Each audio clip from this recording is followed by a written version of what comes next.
Lady Lisa with St. Mary's County Library, and welcome back to Pint-Sized Playtime. This month we're talking about autumn sensory activities, so each of these activities should allow you to get a little fall fun into your sensory play.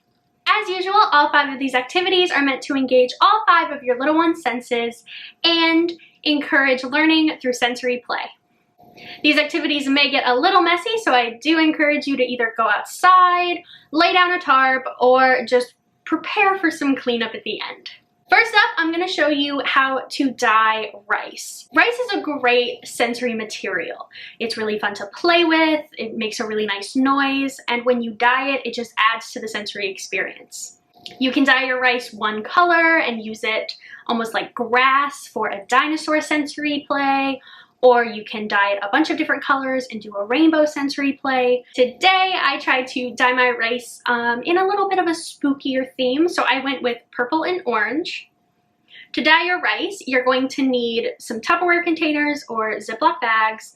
I would encourage you to pick some Tupperware containers that you don't mind throwing away at the end because you probably will dye them. So I took half a cup of rice in each of my Tupperware. I did half a teaspoon of vinegar in each of them, and then I just picked the food coloring that I wanted to use and kind of went to town dyeing the rice. I put a lot of food coloring in each because I wanted a really deep, rich color. This works best with white rice, but I only had brown rice and it worked out okay for me. So I put my purple in one Tupperware and my red and yellow to make orange in another Tupperware, and then I just shook the Tupperware until all of the rice was dyed. Next, I took a baking sheet and laid out some paper towels and laid out my rice in a thin layer. I put this in the sun and it did take about an hour, so I would definitely encourage you to do this as ahead of time as possible just to make sure your rice dries well. And there you go, that's how you dye some rice. So once our hour was up and our rice was all dried, I decided to make spooky sensory bottles. A sensory bottle is great because if you glue the lid on, it's really a mess-free toy. You can put whatever you want in your sensory bottles. Obviously, I used dyed rice.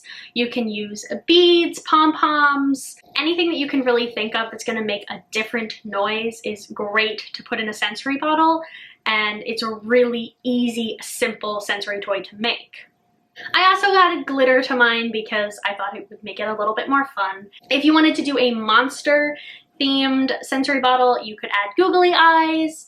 I added glow sticks in mine, which made it absolutely awesome. I would totally recommend, if you happen to have some glow sticks lying around, to crack them, throw them into the sensory bottle, and fill it up with your rice or your beads or whatever you're putting in there, because not only does it provide a really fun sound and sight when it's in normal daylight, but when you get into a dark room, it's even cooler to see the sensory bottle play. Next up, I'm going to show you how to make a spooky sensory bin. All you're going to need is a tub of water. Then you're going to take some white tissue paper and place it in the water. Already you have a really kind of spooky sensory water bin because it kind of looks like ghosts. I really like this activity because the tissue paper holds its shape in the water and doesn't totally fall apart, making it a really interesting texture to play with. Your little one can pull it out of the water and squeeze all of the water out of it and then put it back in the water, and it will pretty much maintain its shape unless you rip it, which is also super fun. To add to the spookiness, I free drew some spooky shapes on some craft foam. These are just some extra little pieces I had lying around. I only had purple, but you could do white ghosts, black for spiders and bats, or orange for pumpkins. I just drew all of it on the purple and it still turned out really nicely. I also had some little orange pumpkins that I got from the dollar store for decorating. They're just little hollow toys and these float, which is really, really nice. The craft foam also floats, which makes it a nice contrast to the tissue paper. And all in all, I just think this was a really cute, fun, spooky sensory bin that works really nice for this time of year. Next up, we're going to be bobbing for apples, but not really. So for this sensory bin, you're just going to take your tub of water, then you're just going to throw some apples into it. I only had 2 apples because I forgot I wanted to do this and ate my apples, but it works just as well with other fruit. It's just a little bit more autumnal if you do the bobbing for apples theme. So for this, you're just going to get some spoons, some ladles, cups, bowls, anything that your child can use to scoop the apples out and place them in a bowl outside of the bin. This activity is really great for motor skills because you're going to be developing that scooping motion. It's also really good if you grab like wooden spoons or smaller spoons that don't pick up the apple as nicely so that they can experiment with the different objects and see, well, the bowl scoops the apples up really nicely, but this small spoon doesn't, and they can kind of experiment with that. On top of that, you could add other fruit in. I added some grapes. The grapes don't float compared to the apples, which was kind of a fun contrast. But it's also interesting because the pasta spoon picked up the grape just fine, but it couldn't pick up the apple. So it's a nice little experimentation element to their play.